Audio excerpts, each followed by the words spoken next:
Well, a mentor said to me that stuck with me is you got to check in with yourself before you check in with the world.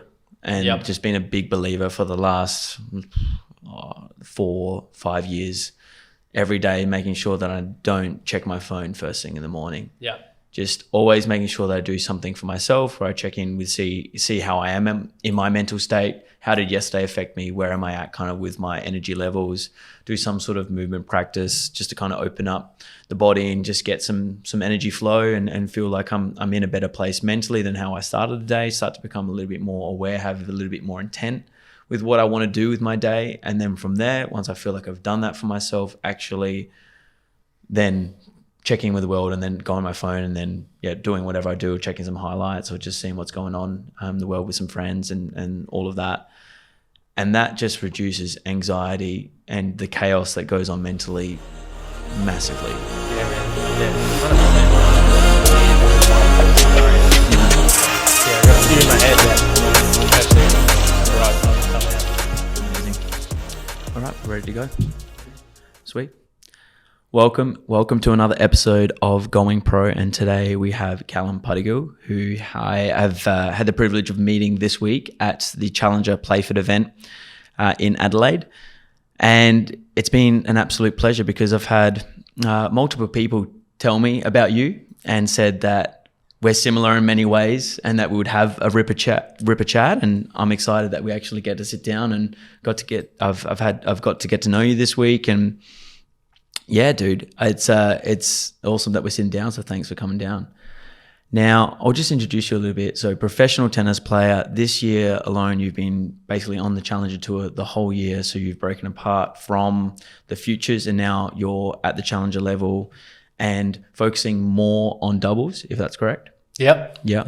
And just on the tennis journey and have been all throughout your 20s and really been on a tennis journey that has involved spiritual growth, personal growth, and just amazing memories with great friends, and something that people will never be able to take away from you, which is epic. And the way you've gone about it and just become a really wise individual through that journey is really cool and something that I want to tap into today. So I guess where I want to start is some pivotal moments that have really shaped you through this whole tennis journey from, let's say, 18 to now, that really stand out, that have been big part of your growth and becoming who you are as of Calum today. Yeah, brother. Well, first of all, thanks so much for having me, and it was a pleasure to meet you too.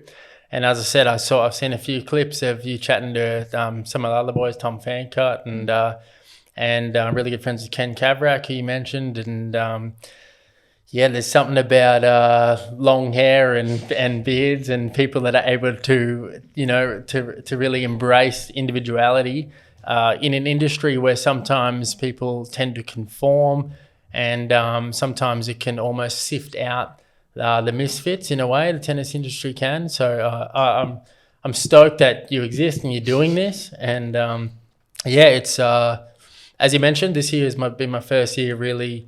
I've spent. I got home 5-6 days ago, and I spent 2 weeks at home since Christmas last year, and this year I spent 10 days.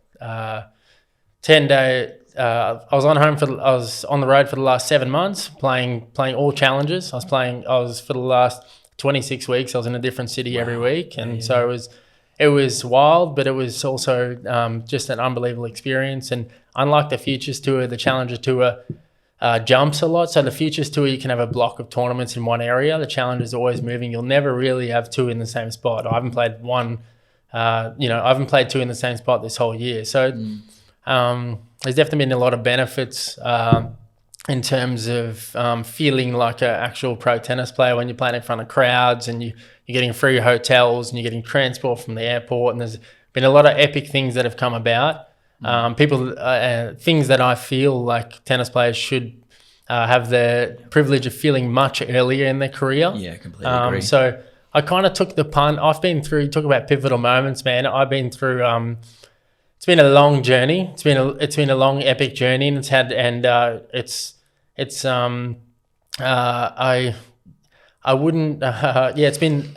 I wouldn't have guessed I'd even still be playing at this age through many times through my 20s. I turned 30 2 days ago. Happy birthday. And thanks, brother. Appreciate it. Yeah.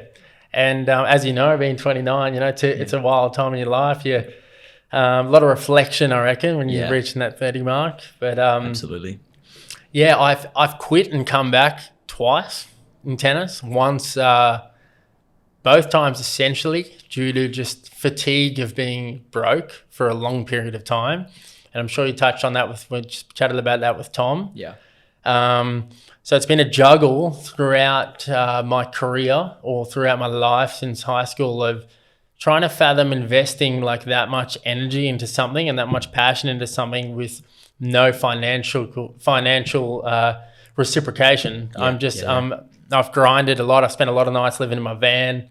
I've spent a lot like I've learned how to budget and live on the road in that sense. And when I mentioned stopping and coming back twice, like I've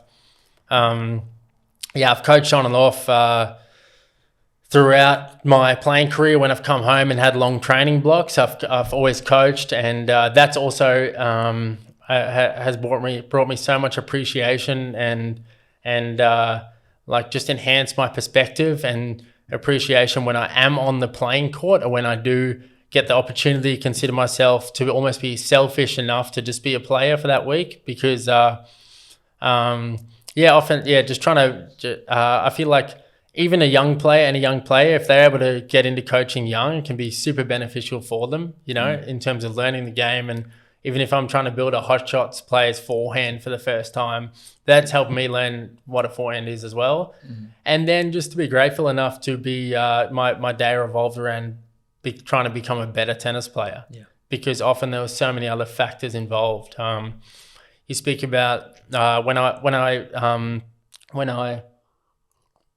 when you chatted to me this afternoon and asked me about pivotal moments, I was trying to think back to some weeks that have been kind of entrenched into my memory. And speaking of this juggle, there was one week in particular where I was, so I live in the Sunshine Coast in Queensland. Yep. And during the COVID times, difficult time for everybody in whatever industry you were in, but especially as a traveling tennis player and being from Australia, it was difficult to have such a prolonged training block. And they implemented this awesome like UTR system to play all these tournaments. In the same sense, I'd spent a year training and playing UTRs against Tom and against against Dane Sweeney and a lot of these other Lee as well. Lee too, Lee too. A lot of other top Australian players in that kind of Futures Challenger level. And I had I decided to spend a lot more time coaching, because I thought, okay, it's an opportunity now. We're probably not going to get out of this quickly, so it's an opportunity to try and make some money as well. Even though I would forego a certain amount of hours where I could try and become a better player. Yeah. And I had one week in particular where I was coaching 25 hours a week, and I'm from the Sunshine Coast, as I mentioned, Noosa, the top end of Sunshine Coast. And I was trying to juggle playing a UTR at KTV at the Gold Coast, which is like 2 hours drive away.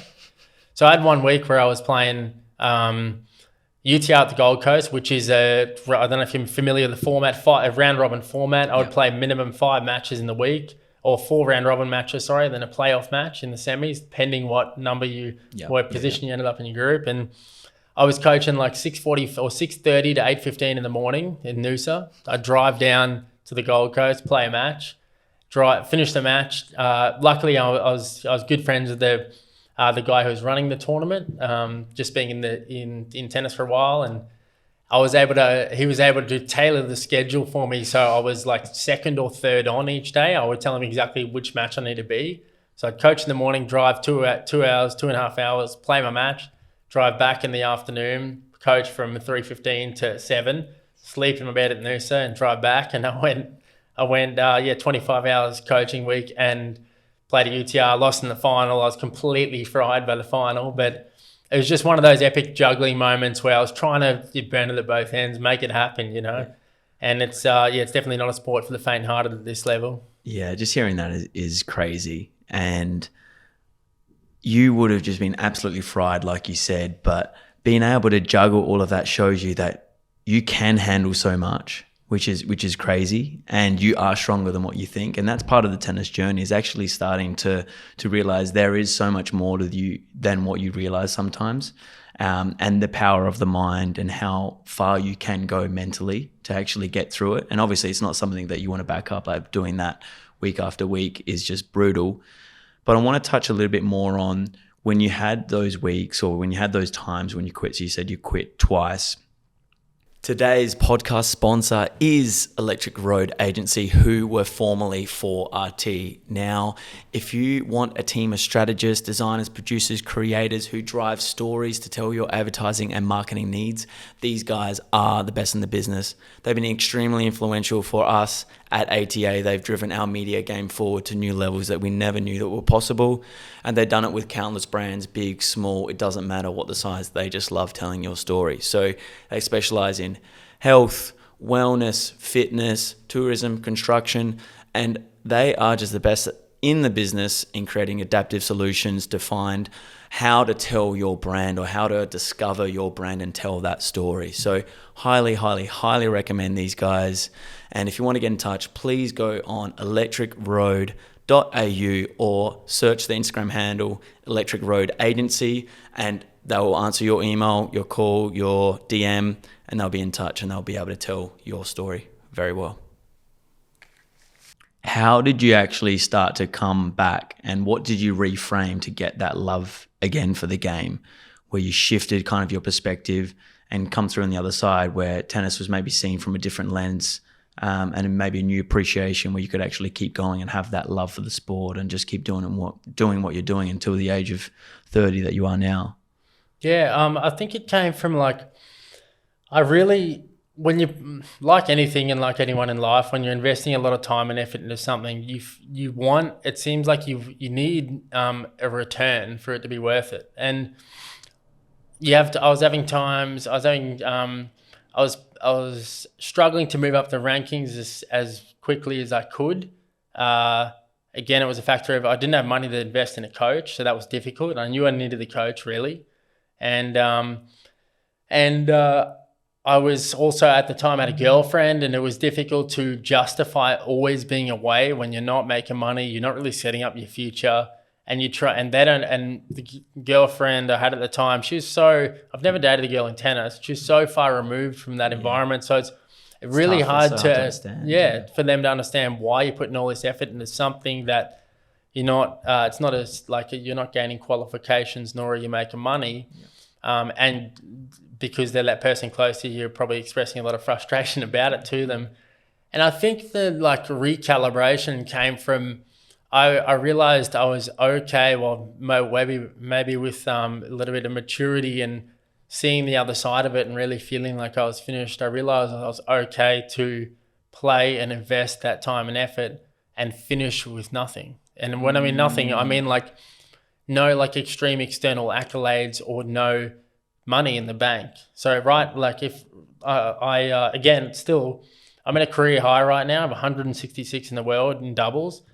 As you mentioned, I've put my effort into to doubles this year and prioritized that. Still play singles, still 700 in singles, but just trying to push my scheduling is based on doubles. And I just realized that at the end of the day, I'm going to be alive for hopefully another 70 years, and there's a lot of time to do other things. And sometimes I'd feel almost, and I got a lot of other interests, and sometimes I'd feel like I didn't want to live life that one-dimensionally, just focusing on tennis, because at the end of the day, it's a made-up game, and I would sometimes question it's a game, and I'd question what sort of meaningful impact I'm having in the world by being this athlete focused on trying to become better and hone these skills that aren't really having much of a positive effect on the world, and nor is it really having a positive effect on my life or the people closest to me. And now I'm just at a place where I realize that, just like we're doing here, I realize I do have a really positive effect on people in the world. And that's in terms of I'm connecting with so many young people and through the medium of tennis, and essentially it doesn't really matter what you're doing. It's learning about yourself and inspiring and going through those the motions of insecurity and the motions of not feeling like enough, and then triumph and all these things. And it happens to be tennis that we use to experience this array of emotions. And so I feel like I feel a bit more fulfilled, and that's what's got me back into it. And doing the just doing a little bit of coaching and having and really being appreciative for the relationships I've built along the way. And then just knowing that, I got 70 years to think about that I could have been better. And I got a lot of mates that have been wastes of talent, or they could have done better. So I thought, stuff it. Let's just, don't get me wrong, being single helps that, for sure. I don't know if I can embrace the nomadic lifestyle, but I'm okay to finish empty-handed. I don't mind. I'll invest everything, and I won't be wriggling in my grave. Yeah, that's amazing. I love what I'm hearing.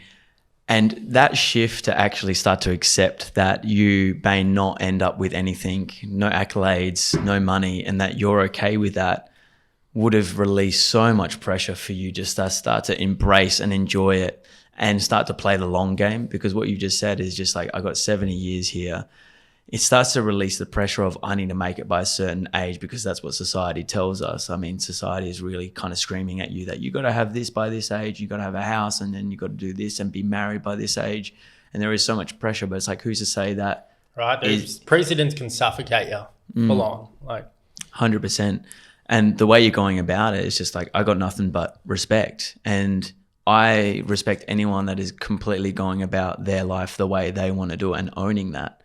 And kudos to you. And then from there, being able to actually be a mentor, because it seems like from this experience, you've started to actually understand your place in the tennis community and know that you are providing value, you're providing service, and you're providing mentorship, and you're being of value and service in the world. And it's not so much of a selfish act, just playing for yourself, which you are, and you're honing your skills. And it's almost like a journey of mastery in a game that you'll never really master. And then still being in that, but being able to provide value and help other people, which would have been a massive game changer. So how has that kind of changed you, and what point did that start to change? And then how has that maybe affected your mental space moving forward from that sort of angle shift? Oh man, one thing, as I mentioned in the car on the way here, a lot of my friends I've been around growing up are into surfing and music, and a lot of industries that you celebrate others' success, or somebody catches a good wave, like everyone's stoked on it, or they're playing some good music. It's a celebration of that craft. And I felt like growing up, I was always really sociable and really always I was never never that introverted. And I felt like sometimes in the tennis world, when I was young and stepping into new places like the Futures Tour in Australia and whatnot, I felt almost a little bit lonely, and I was a little bit like, oh wow, is this it? Some of the older dudes in there were cold and kind of like this weird sort of hierarchy, not that welcoming. And I was blinded, seeking advice. Essentially, I had an open heart, looking for people to help me along my journey. And upon reflection of that, I didn't receive shit all. So I've been motivated massively to go, okay, well, even if I leave this thing and this industry, and don't get me wrong, I'll probably stay in tennis for a while yet, even after I'm finished playing. But I just wanted to just leave it a better place, even in my small community, my small immediate environment. I wanted to just leave it in a better place. And I just love to celebrate others' success, because although if you want to be a good tennis player, you got to size yourself up on a world stage.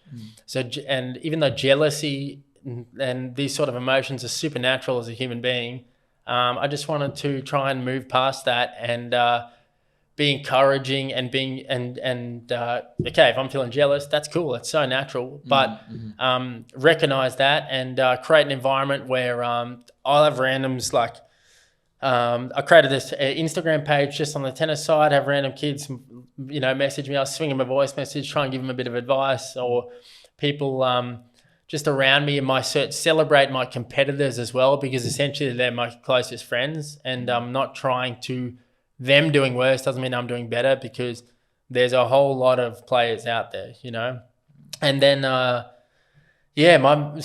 mentality's just shifted in that, and I feel free. I feel like there's less weight on my shoulders. I don't feel like frustrated at having like I need to succeed. I'm like I'm okay, and it's as cliche as it sounds. I've just become more found more enjoyment and more fulfillment in the day-to-day process, because I also realized that whatever you do, it's not saying that, oh, tennis is so hard and if you work a normal job then it's easy. Whatever you're doing, you're gonna have tough moments, right? It doesn't matter what the medium is. Yeah, this is amazing. With what you're talking about, you said some of these guys in the old tennis culture are a little bit cold, and you didn't maybe have great mentors kind of coming into the scene. How do you feel the tennis culture and that whole scene has changed through some of the stuff you're talking about, just by actually celebrating people's successes, being a mentor, trying to be of service, and trying to create a different culture where there is mentorship? Have you seen a shift in recent years through, like, let's say, the Australian tennis community and being part of it yourself? Yeah, I think so. And with that, I'd like to think that I had a big part in that to play. Even like simple things, like I would try and organise like some group dinners here and there, because there are never players parties organised, and not that you have to do anything destructive to take away from your potential performance the next day, like, you know, drinking booze or anything like that. But realizing that, hey, we all traveled to this place trying to do this thing together, like, let's enjoy each other's company. And so I feel like I have seen a little bit of a shift in just people being friendly at the tennis, and some older guys being more willing to take younger guys under their wing with no financial incentive behind it. Just a generally friendly environment, and I feel lucky to be a part of the Australian community with that, because I feel like after traveling a lot, I feel like a lot of Australian players have each other's backs, especially in traveling overseas. You feel like a brother to them if you're in bloody Serbia, or if you're in, you know, America, or wherever you are, and you have some Aussie players there, you know that if you don't have a warm up for the next day, you can call on them, you know. Or you can have somebody will be there to watch your match. And so although it's an individual sport, it's nice to have like small small feelings of being a team. And and that can be passed down, you know. It's end of the day, it doesn't, there's just so much more to life than tennis, and those relationships you build are just, they're beyond that, you know? Amazing. What have you observed on the Challenger Tour? I know in previous episodes we talked a bit more about the ITF Tour. Things on the Challenger circuit, what stands out? What's maybe key differences between Challenger and ITF?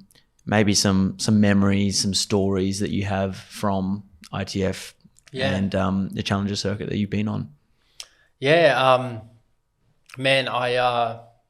One thing that's improved in the last year or two on the Challenger Tour is, so now you get accommodation provided for a certain amount of time. So I'm staying at the Crown right now. Is that only a recent thing? I think it's a start of last year. Yeah, so cool.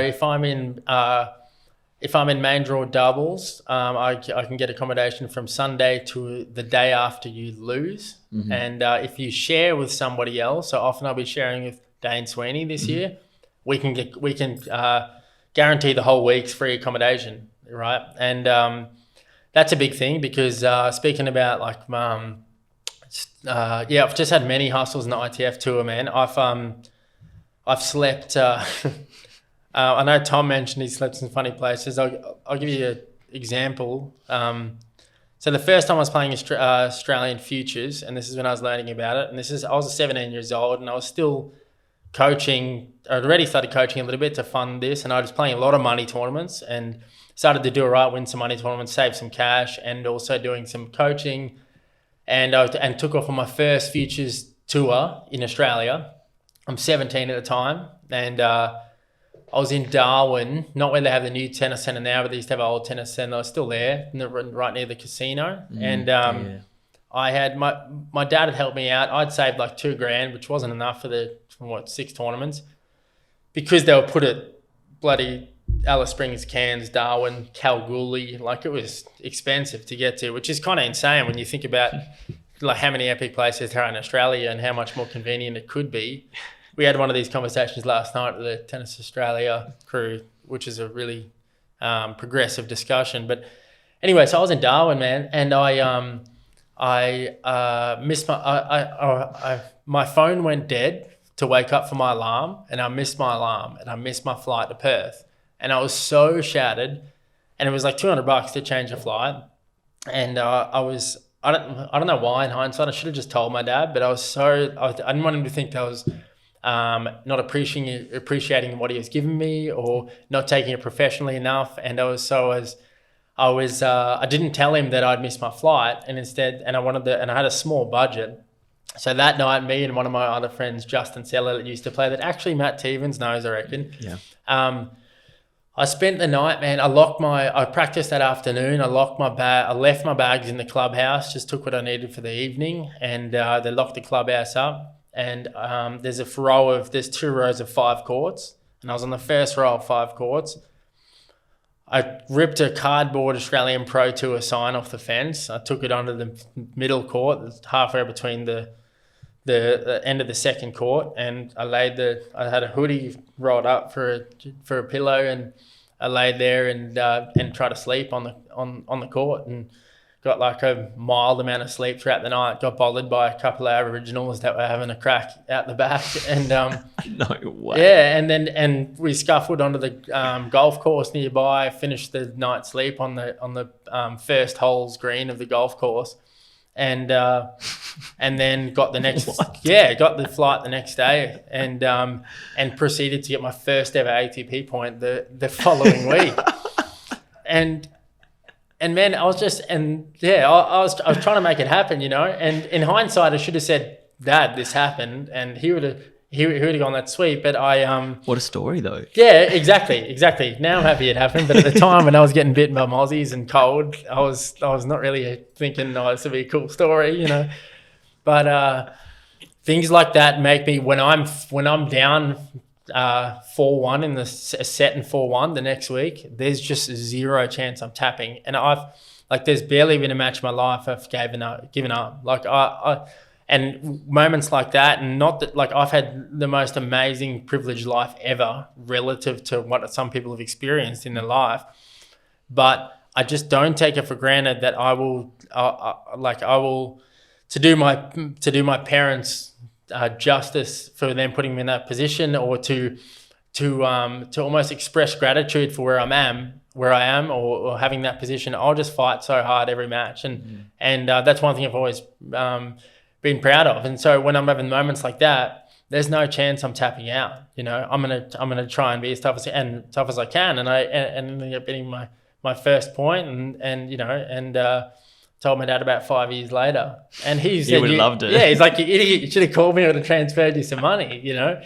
But those just building those characteristics, I think, serve dividends in the long run.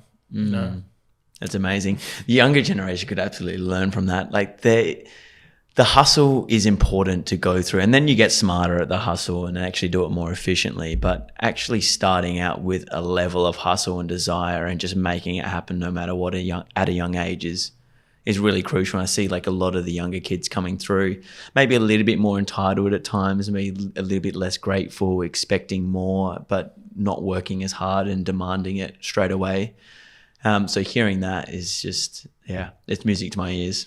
Yeah, and it's not to say you have to go through like that sort. You don't want to put yourself purposely in that sort of position, of course. But yeah, it's just it's the factor of again, speaking about what you're doing in the coaching instance. Let's say I really try and just connect with, if I'm coaching somebody or if I'm chatting to a younger player in Australia, really trying to connect like as a friend and a human being to them, and give them and treat them as if they be at that age, and really give them and really think about what advice would I really have benefited from at that age, you know.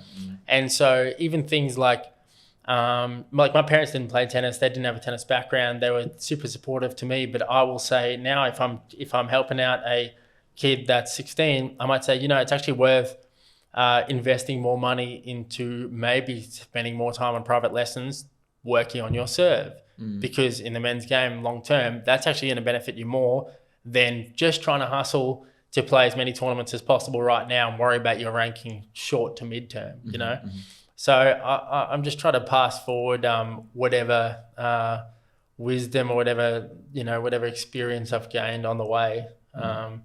Because that also, like when you go on to bed at night, man, that makes you feel stoked, when you're sharing passion, Yeah, 100%, man. Imparting that wisdom and actually trying to give the kids what you needed at the same age is a great lesson. I think about that a lot on the coaching court. And it's really interesting, the sort of players that you attract, and they almost are a mirror to you to figure out certain things about yourself that you need to actually work on. And it's it's actually staying humble to realize that you can learn so much from the kids you're working with and everyone around you, and vice versa on the futures or challenger circuit with some of the younger kids coming through. Like, there's so much to gain from the perspective that you'll have and actually looking out for some of these boys. It's important stuff. Yeah, for sure, man. Yeah. Dark times. Were there any kind of pivotal moments on the tour where you start to really maybe have some memories or some moments where you just feel like, no, I'm at rock bottom right now? Yeah. I've had like plenty of short-term dark moments. I don't know. There's one thing that I'm thinking of that's pretty hectic to go into. There was one moment. I want to try and condense a long story short, but I was on, like, nowadays you have this whole tennis integrity unit and all that, and people are more so educated on not being able to bet on tennis matches and things like that. And when I was like 18, I was actually I reckon I was still 17 at the time. Long story short, I was up really late with my mates, just all tennis fanatics, and we're watching the US Open, and I was completely oblivious that I wasn't allowed to bet on tennis. And I had a betting account that was in my mum's name, so I was still 17, but not trying to hide it at all, and almost as like a fantasy pick. I try to pick every first round of the US Open. We'll just staying up all night watching tennis, just frothing over it, and I try to pick every first round and put $2 on it. And we did this I was staying at my mate's place. We were busy playing a tournament, a money tournament or something at the Gold Coast in Queensland, and we did this a couple of nights, and I turned $10 into $18. Nothing. I never took the money out of the account, right? And years later, about 4 years later, there was another. I won't name names, but there was a couple of players that had got in trouble with some match fixing stuff. Sure. And one of these players happened to call me coincidentally about something completely different on the same day that they were getting in trouble with this. So the police and the tennis integrity unit proceeded to tap this dude's phone, and then they saw that he called me, another player, and then they looked up on and seeing if I was involved in any betting stuff, and they saw that I'd bet on tennis. Well, they saw that I bet on tennis in my mum's name. They saw that it was $10 tended to 18. They saw that it had been 4 years since, and the money, that account had never been revisited, or the money had never been withdrawn. So yeah, okay. And they try to, and they just I knew nothing about what was happening with the people that they were trying to pursue, so I didn't say anything. I said, well, I know nothing. So I was kind of oblivious and thought, give me the slap on the wrist or whatever, give me the stern talking to, that I can't bet on tennis, because if there's another thing other than fighting in matches that I would pride myself on, it's generally life integrity. Yeah. 100%. So I ended up getting banned from tennis I ended up getting banned from ITS for all pro tours for 3 months. This thing was released in the papers, and wow. and I got fined $6,600 For that. for that. And the Dude. most What? the most ironic thing was, there's two ironic things. The one was I was speaking to this tennis integrity unit, and I said, I'm really sorry. This was me. I did bet on these matches. I was 17. I was, look at the bets you made. And they wrote it out as if I bet on like 200 different matches or whatever, but it was 64 matches, one multi-bet, $2, lost it. Yeah. It's just a fantasy bet sort of thing. And I said, if you wanted me to help with the education of this so people don't have to go through this, with the December showdown we have in Melbourne for the Nationals and whatnot, I'm happy to chat to all these age groups about how serious this is, because now I discovered how serious it is, right? Mm-hmm. And they were like, nah, turn that down. And then when they fine me, in the fine print it says you pay back this fine for this is your punishment and the winnings. But they never charged me the extra $18 for the winnings, right? Mm-hmm. And I was like, well, how come, don't have to pay back, it was $5,000 US, which was $6,600 Aussies at the time. I'm like, don't have to pay back $5,018. And they're like, oh, no, it's an insignificant amount, don't worry about it. I'm like, well, isn't that the most ironic thing possible? Right? And so getting back to the original point, speaking of dark times, man, so now I'm sitting there.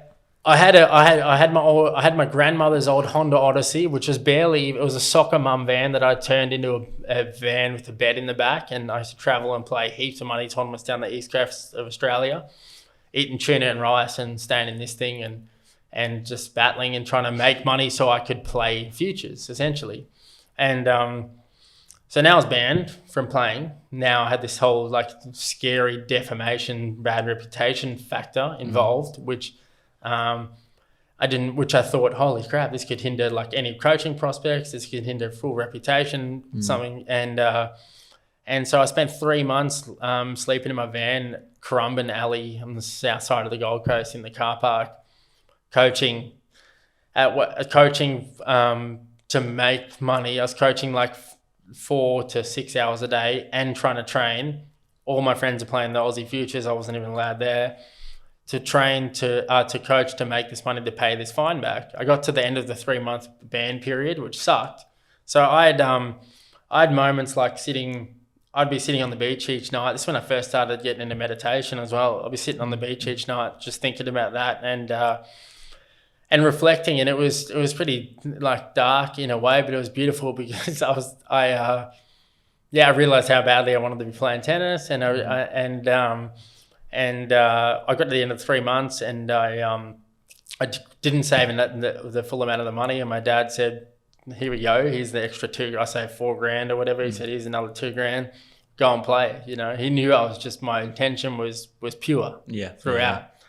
And so that was one of the darker times, but I got through it, and I tried to not like hold that on my shoulders, and I just charged on and then after the whole thing unfolded, this tennis integrity unit came back to me and said, this is like years later, and said, "Oh, at this December showdown, can you speak to the kids about what went on?"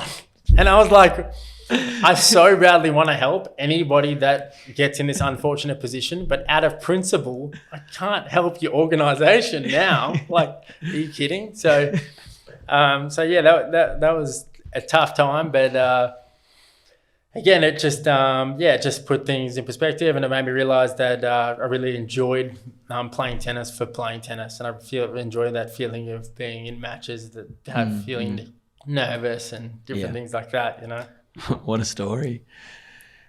I mean, in hindsight, do you have any reflection or insight into why you feel like you needed that experience, or why that experience came up for you to have that break? Have you had any reflection on that?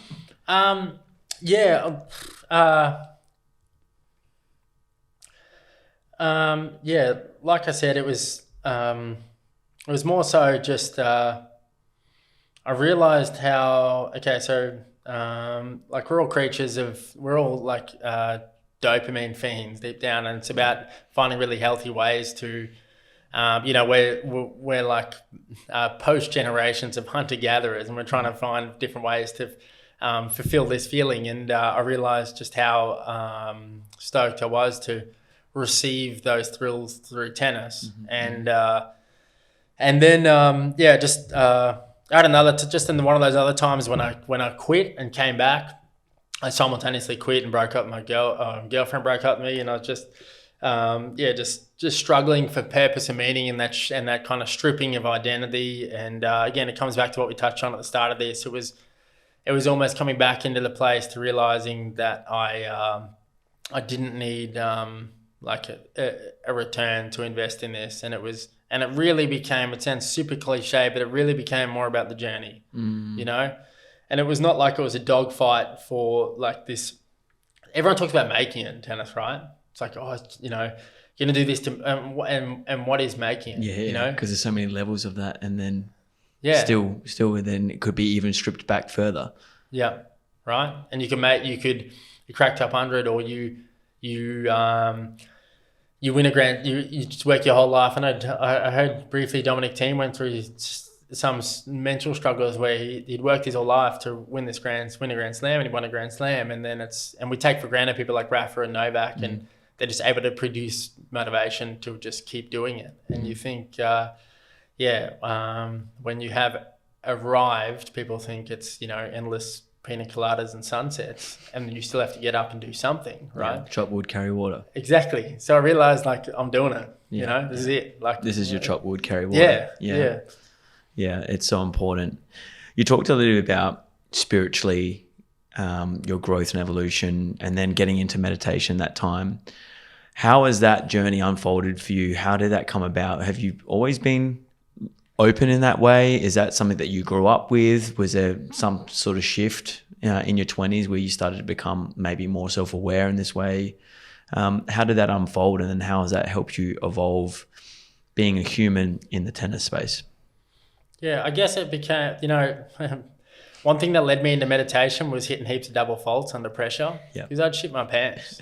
And I wanted it so badly, my grip tension to be that tight, my ball toss to go forward and low, and the same thing would happen, And then it was almost like environment factors in a way, like listen to certain music, listen to certain like Pink Floyd lyrics, and then also just essentially wanting to coming off matches and realizing that it was like somewhat torturous, I wanted to be a better tennis player.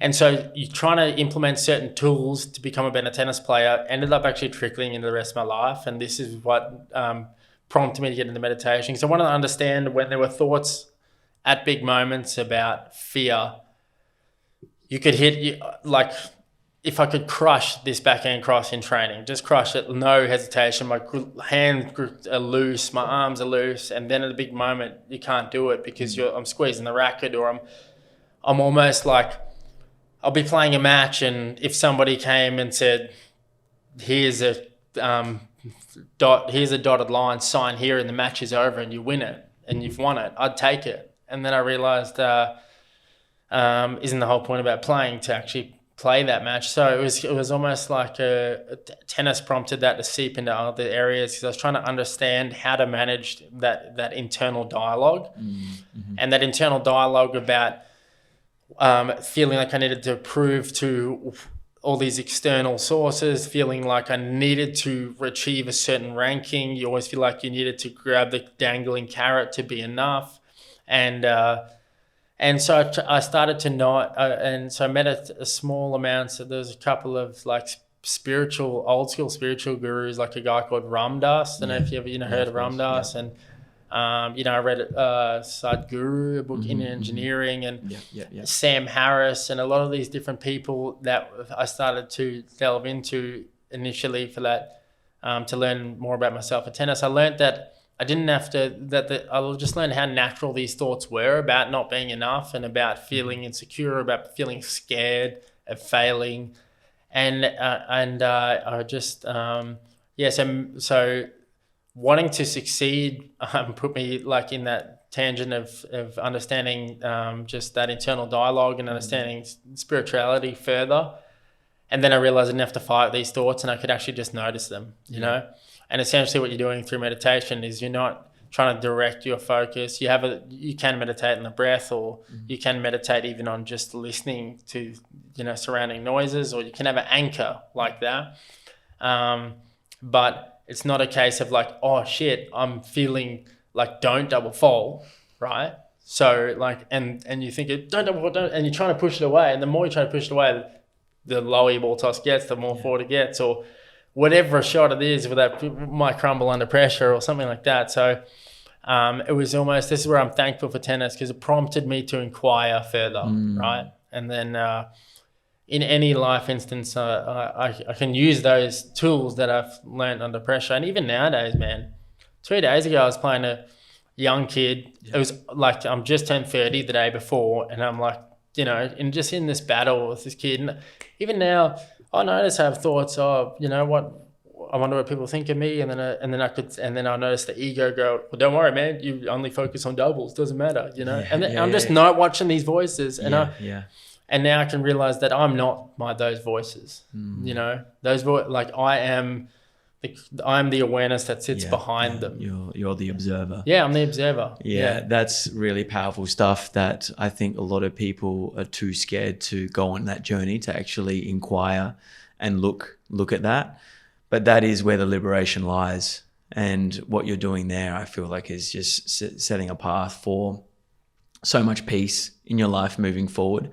And to realize that you aren't those thoughts is an absolute game changer. I see so many parallels from that story just for my own journey. I'm so grateful that tennis has been that magnifying glass to see how I am in these moments, because it's like a pressure cooker of some of these moments that just really show your deepest insecurities and where you are missing the mark in so many ways, and how the ego is firing up in so many different ways, and how you armor yourself, and how you protect yourself, and how you believe you're not enough. And that's some of the messages that I think you're trying to get out there without kind of like being all up in your face about it, just through the way you live your life and just who you are. And some of the messages that I'm trying to get out with some of the kids is, can we become a little bit more aware of our inner dialogue? Yeah. Just to, not even for tennis performance, but just for just handling some stress and anxiety, because it's so intense and it's traumatizing. You see the kids out there, they're having the worst time ever. It's like, it doesn't have to be like that. Yeah. It doesn't have to be that intense, man. And that's an absolute game changer. And I think a lot of people in the tennis community could really value from actually starting to become aware as a starting point from that inner dialogue. Yeah, for sure. That's why tennis is so epic, and that's why it doesn't matter how far you get, essentially, because you can take so many of these lessons into life, and it can help you better relationships with your friends and your parents and things like that. Once you become more aware of the noticer, you know, more aware of the witness, and you detach from like ownership of your thoughts or like accountability. Like, it's okay to think these things sometimes, and I'm sure you've probably had this process doing this podcast and things like that, where you sometimes think like, who am I to be telling people things, you know? But pushing yourself to be open, you know, to pushing yourself, to be more of an inquirer and go, well, I don't have it all worked out, but come along for the journey. You know? 100%. I definitely feel a lot with my playing, because I haven't reached the levels that you guys have, and I've just been a slow burn. I wasn't amazing as a junior, and I've just, through my 20s, just been slowly chipping away at building skills and my own version of mastery for me. And I've just been on a way stronger coaching journey and just been trickling in my playing. So I haven't really fully dedicated the way I would have liked to get to the levels I feel like I potentially could have. And that's just my journey. I've come to terms with that, and I've accepted that. But it's my battle that when I do play tournaments, or when I am around the future scene, or even just this week being at the challenge level, just being around to hit some balls with some people, whoever wants to hit some balls with. But just that feeling of, like, I'm not good enough, I don't belong here, like I'm not at this level. And just watching those kind of thoughts come up, but realizing that's okay, because I'm so much more than what my tennis is, and I've come to understand that and learned that I am way more than that as a person and as an individual, and offer more as a human being through my journey and my experiences and the things that I do with my life that are more than tennis, and the relationships I have around me and the people that I have just beautiful friendships and connections with. And it kind of releases the pressure where I feel like it's okay. And yeah, of course, I would like to get better still, but it just makes me feel okay that like I am enough, even though like I'm not at the level of some of these other guys. Yeah, for sure, man. And do you feel like sometimes, do you notice like insecurities come in because you think you can only be that as good of a coach as you were a player, and you notice like certain thoughts like that? I think a little bit different. I've always thought that I've been a much better coach than player. Yeah. And that's always been quite obvious, and slowly I've been closing the gap. And then as I've been pushing for my playing in the last couple of years and getting a little bit better recently, I can feel it's actually then elevating my coaching even more, because I'm a bit more around like the futures level and then seeing what's going on this week at the challenger level. I'm getting better insights at that higher level as I work with some of the players that are actually doing better and getting towards some of these like pinnacles at a state level, for example, or getting towards like playing nationals, for example. Then I feel like I actually have a little bit more to offer from like a management of how to actually navigate the next part of the journey for some of the players, just from being around some of you guys and being around the environments. So it feels like I've got unfinished business, but similar to you, I don't want to have the pressure, and I actually just want to really embrace and enjoy it. And just, I'm 29. I feel like I've got still quite a few years left of really performing in my prime. I feel in my body, I'm feeling great, and I want to just enjoy and be around this level and see if I can actually compete at that level, just because as a fun experience, because I'm not going to get this time back. And I know the body will obviously like degrade, and I won't be able to perform at the level that I am now with my body at, let's say, 40 and onwards. So it's just like, let's embrace this time and see what's possible, and just have a good time and have good experiences that I'll be able to look back on. Hell yeah, brother. Well, one thing I'll give you massive kudos for is being able to, if you like, a lot of people as a coach, they'll be, I'm saying there's no correlation between like your playing level to how good of a coach you can be. One of my best mates is Cole Smith. He coaches Max Purcell. Yeah, amazing. Cole would shit his pants under pressure. He never got an ATP point. He's a good player, don't get me wrong, but he worked through that process of not feeling like he was enough as a player, and he's a bloody good coach. He knows his shit. And and all the factors of him shitting himself as a player has actually made him a better coach. And for you to move past the like egoic factor of like not putting, you could be scared to play competitively right now because you might think, what if I lose to like, you know, a good 16-year-old at this state league or whatever. But moving past that, and you being able to still go through the same emotional roller coaster of playing a match, like right now, aside from whether your UTR is this or whatever it is, you're going to still go through the same experience, and being able to put your ego to the side and still be competitive. That's really good, just super good experience for you as a coach. And because a lot of people aren't willing to do that. I'm sure Maratoglu is probably not willing to live stream a match he's playing, you know, and then furthermore to what you said, trying to be athletic still and trying to play, that like all the habits you build through that, they're just tricked. That how epic is it? Like trying to hone a skill that just complements your lifestyle. If you're trying to become a better athlete, okay, you're trying to get your hips more flexible. Yeah. You're trying to understand what breakfast you need to have more energy, or you're like, I've been into doing Wim Hof breathing lately, you know, in the morning, been into been into eating less in the morning, been into like valuing your sleep more. And I realized, man, all these things I'm trying to do to be a better tennis player, it's all just like such good lessons that can that trickle into like optimization of your like day-to-day state. Yeah. And what sort of things in terms of optimization do you feel like are really changing the game for you? Well, day-to-day, I try to either do like a guided meditation or a breathing session. And just recently this year, started doing some of those breathing sessions. I feel like it's pretty good.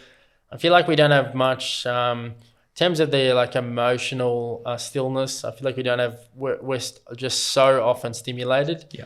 And we can always be busy. And now I just try and have a gap, and ironically I use my phone to have that gap through like something guided, but I'll find a quiet space and I'll have that gap of either a meditation or a breathing session pretty much every day, to have a little bit of stillness within, and because otherwise you can just be a non-stop escalator of things to do and thoughts coming in, and you can just find yourself busy. And then also just valuing, always trying to be aware of my hydration levels, trying to drink water when I'm not thirsty, like mild supplementation. I mean, as I said here, I played like 26 different cities in 26 different weeks, so a lot of plane flights and whatnot. Take multivitamins if I'm traveling. Sure. Vitamin C, and even just which even something that gets laughed at when you're outside of Australia is just earthing, bro. It's so funny. I've been in America. I'll finish a match. I'm just barefoot and no shirt. I'll try and get sunlight. I mean, Andrew Huberman, man. Of course, man. For any mates it's just factual information. Exactly. For any mates that are struggling, I'll tell them like, it's that easy in a way. I know it's not easy really, but I'm saying just search Andrew Huberman and just do what he says. Like, because he's done the studies, he's done the science. So I try and earth every day. I try and start my day. I love coffee. So I try and not fiend the coffee too quickly, and I try and wake up. I always cold shower, always. I always try and expose myself to sunlight and touch the earth in some way. Even if I'm in the Crown now, my tennis shoes will be on before I go. When I get to the courts, I'll literally just grab the grass a little bit, just something like, even if it's placebo, you know. I just think I'm at least touching the earth some part throughout the day, because as a tennis player, tennis shoes are on and then you're walking on plexi cushion and. 100%. I find it weird that this has become, let's say, woo-woo, and people think that it's woo, but it's just natural, real stuff, and just being in touch with nature and daily rhythms, being aware of your body function, having sunlight regulate your circadian rhythms, so things start firing at the right time. I just find it a little bit interesting that people think that is radical, right? When it just makes all of the sense, right? Yeah, I had a funny moment the other day. So I was at this American Challenger, and this lady's like, well, how come you're wearing no shirt and no shoes? Like, what are you doing that for? And I was like, well, this is just how I was born. What do you mean? You know, how's this not normal? Like, I understand if there's kids around, whatever, you don't expect, but like, you're right. It's like, it's funny that earthing is like this commodity in a sense. It's like, what is that? And then also going straight from like screen time to sleep. Terrible. It sucks. And I've had to really try and build the routines in to go, okay, pen to paper.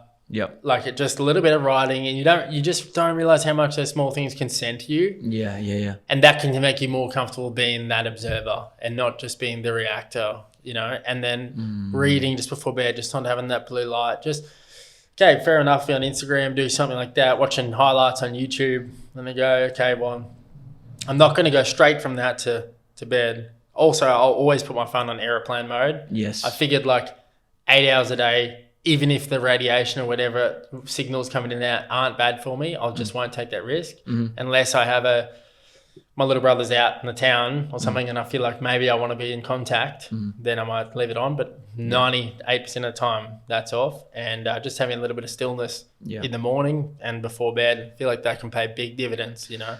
Yeah, 100%. Like not filling yourself up with all that content and start to... Well, a mentor said to me that stuck with me is you got to check in with yourself before you check in with the world. And just been a big believer for the last 4-5 years, every day making sure that I don't check my phone first thing in the morning. Yeah. Just always making sure that I do something for myself, where I check in with see how I am in my mental state. How did yesterday affect me? Where am I at kind of with my energy levels?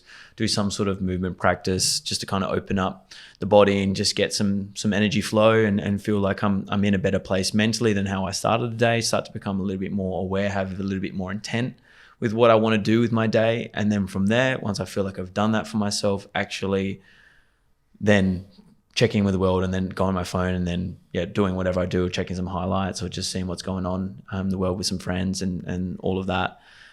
And that just reduces anxiety and the chaos that goes on mentally massively. Yeah, man. Yeah, 100%. There's a line that I've heard from one of these spiritual teachers that the related to the ego that I correlate directly to the phone. It's the ego or the phone is a wonderful servant but a lousy master, right? Yeah. And we're like, how epic is it? We can wake up and watch Basel and Vienna highlights tomorrow like this. That's sick. But you're going to be a better coach and you're going to be better like son and partner, whatever your roles you take throughout the day. Yeah.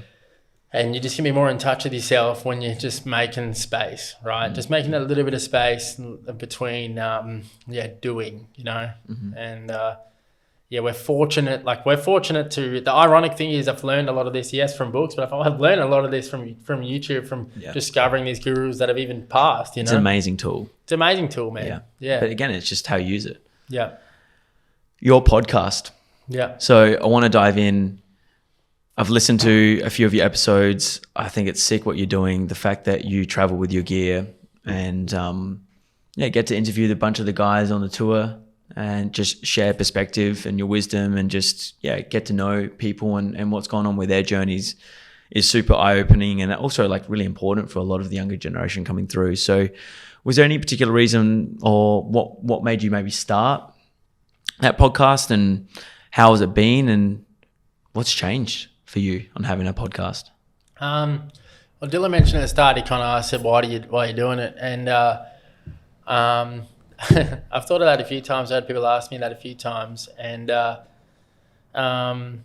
was about to take off on this trip 7 months ago. And I had spoken, I got an older brother and a younger brother. And my older brother had kind of said to me, I'd come out, I just thought, I'm a talkative person and I connect with a lot of different people when I'm on the road, always trying to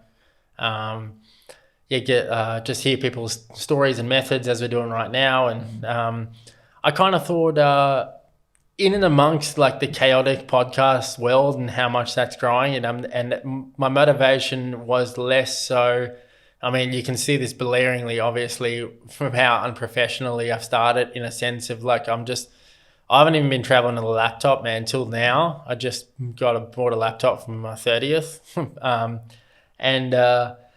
But it was the motivation came out of, again, what we're talking about at the start of the conversation, passing on pearls of wisdom. And I just wanted to, like I chatted to Rinky Jakarta, just understanding that how has this dude gone from like 900 to 70 in the world and what was his pathway like and how much did he, like Adam Walton, another guy I had on, one of my good friends, man, he was halfway through his college degree and he was telling me, I'm just tennis is college is like a means to an end for my tennis. And then he ended up just being, he put in and he ended up being a pretty good player at the end. And he thought, I'm going to give this a crack. 18 months later, he's 170 in the world. And he's always been, don't get me wrong, he's always been a bloody good player. But sometimes when you are at the start of that journey, I'm talking like at the start of like a maybe, you get the 16, 17 years old and you're trying to understand like what your potential pathway is. It feels like, how do I go from this normal young dude to like being a pro tennis player?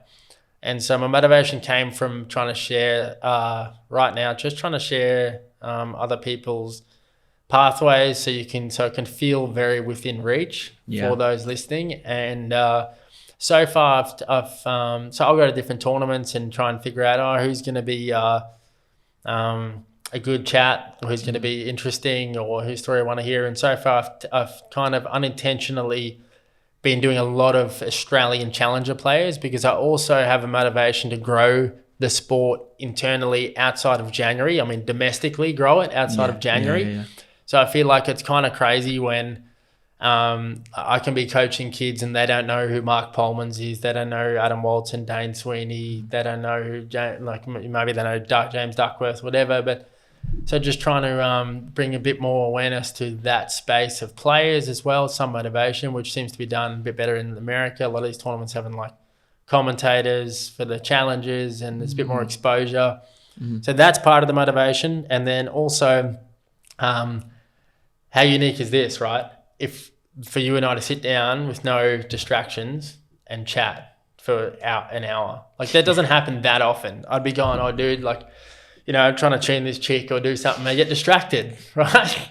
And so it creates a unique time for that space. And and then you end up having if you didn't start this podcast, like we wouldn't have this conversation. Absolutely. And I'm sure we're both going to leave this feeling more stoked and inspired than 100%. prior. So yeah, it just comes the reason for starting it is to just add more fuel to the fire on the Stoked for Life. And I hope to actually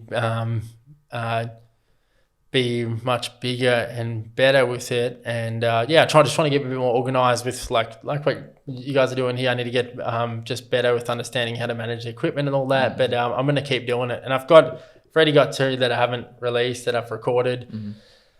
Same thing, man. Like I didn't have the mic turned up enough on the guest, and he was talking like this, you know. But I also had to move past like being a perfectionist and and go, well, if I'm like wanted to be perfect before I start it, I'm never going to start it. And then I figured if I start it like badly, I'm going to be more motivated to do it better. So I'll continue it. And so it's on. Amazing. Do you listen back to your podcast? Do you listen back to your conversations? The only one I've listened full through is the one I had with Bernard Tomic. Yeah. How was your experience there? Obviously, like anyone, you can be. Oh, I realized I'd say yep really often when he was talking. I go yep, and so it's good to listen back to get better at doing it. But I was also, I was present. So I got to the end and I was like, well, what a bit like, I was like you, I had some dot points and everything, some topics I wanted to touch on, but I was self-critical in a small way, and sometimes you look back at it and you think you could have done better. And most of them I'll just try and get one clip to share it on Instagram so people get enticed to actually look at the full thing. And so I'll think back to a certain time in that conversation that might be of interest for that clip. And as I said, I've only listened to one like all the way back, but I feel like I might be more hesitant to put it out there if I really listen to it, because I might be more self-critical. So I'm just trying to be putting it out there and going from that. Yeah. Mm-hmm. Yeah, it is finding that balance between like, oh, do I listen to it? Do I not listen to it? Do I just put it out there? But also you got to have this kind of like, nah, fuck it. I made mistakes. I stumbled some words, but just got to keep going. Just got to put it out there. Otherwise you'll never do it. And that's kind of been our mantra of, we're making some mistakes and it's not the best at times, or we might stuff a few things up, but like who really cares, and who's going to really go through it with a fine tooth comb and just like pick it apart? And if they do, good on them, because if that's how they want to spend their time, then that's good for them. And we're just going to have to just keep putting ourselves out there. And we want to, similar to you, just host just valuable conversations and to hear people's journeys, and hopefully like become a little bit more relatable in some ways, that people feel like they're not alone, and they can relate to people on their own journeys and what worked for them, and maybe take a little bit of inspiration to help with their journey. Yeah, man. Awesome.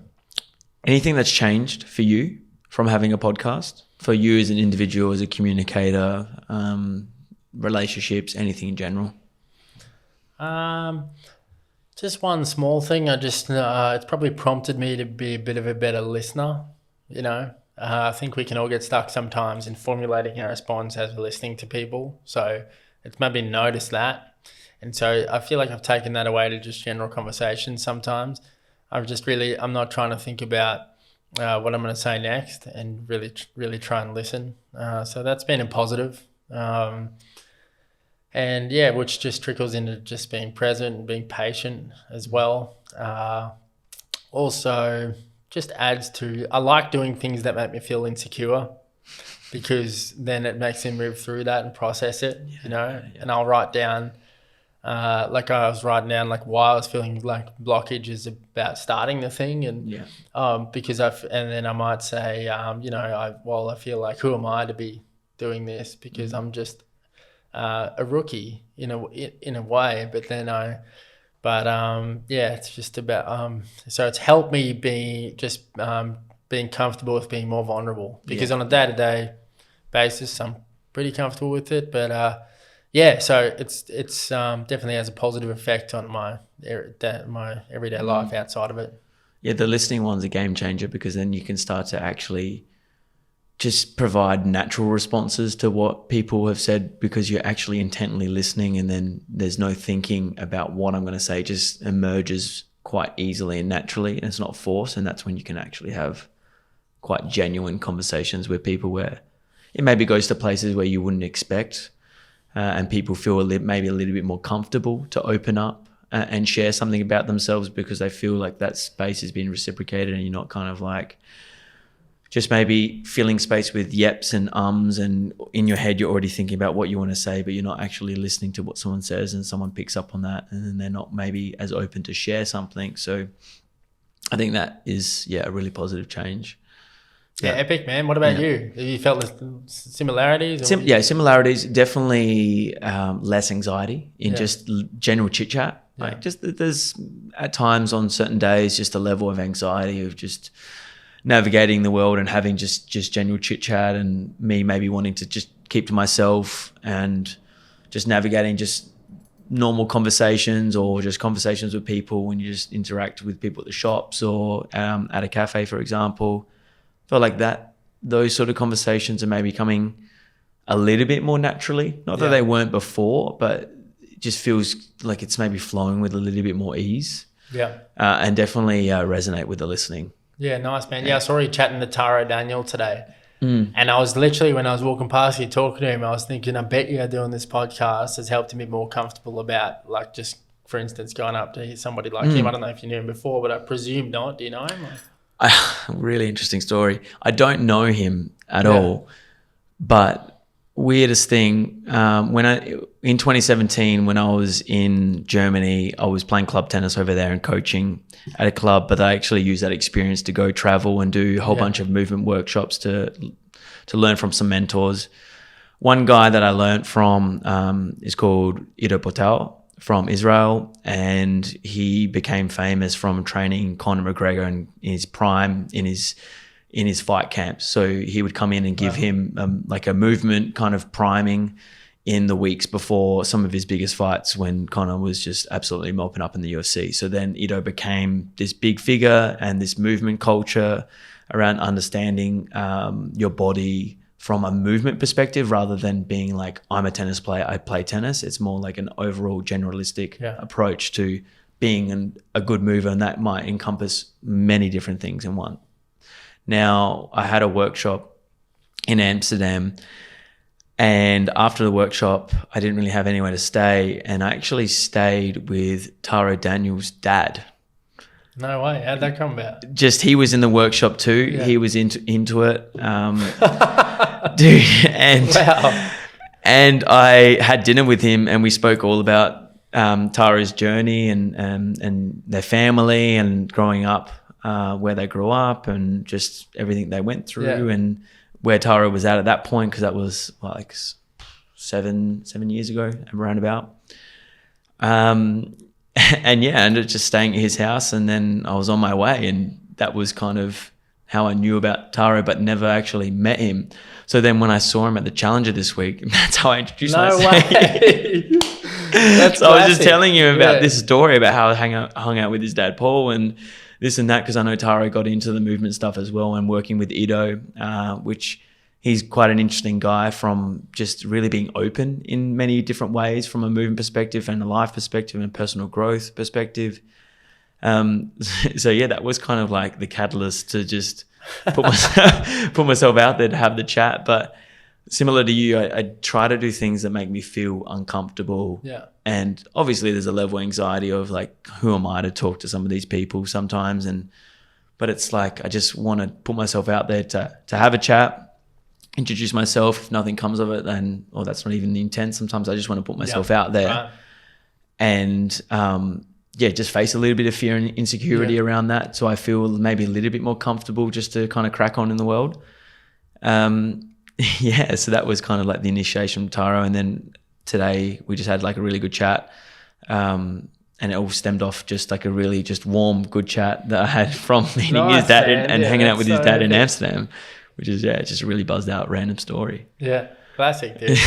Well, man, credit to you. Like, I get super inspired, and I just love seeing people trying to expand, put himself out there. And I knew from the moment again, what I touched on at the start, I knew just when I saw your earring and long hair and a beard, and you were like, Ken Cavrack said we'd get along well. I was like, I bet we would. It checks out. Yeah, but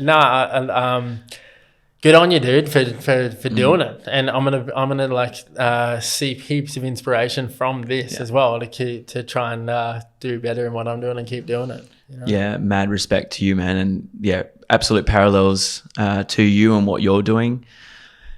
Yeah, dude, it just feels like a brotherhood, and I love the mentorship that you're giving some of the boys and the service that you're providing and your perspective that you have at your age to not want anything in return for your journey and just to embrace it, see what comes of it, but just enjoy the journey and then actually be a mentor, someone that these boys can look up to look at it from a different perspective and remove this toxic culture in the tennis world is super inspiring, man. And a lot of people wouldn't undertake that role. So I just got to give you absolute credit for undertaking that, man, and being that guy, that kind of father figure, mentor, role model in that tennis space, man, because my God, it's needed. It's definitely needed, man. So absolute respect. Thanks, brother. I really appreciate it. Appreciate it a lot, man. As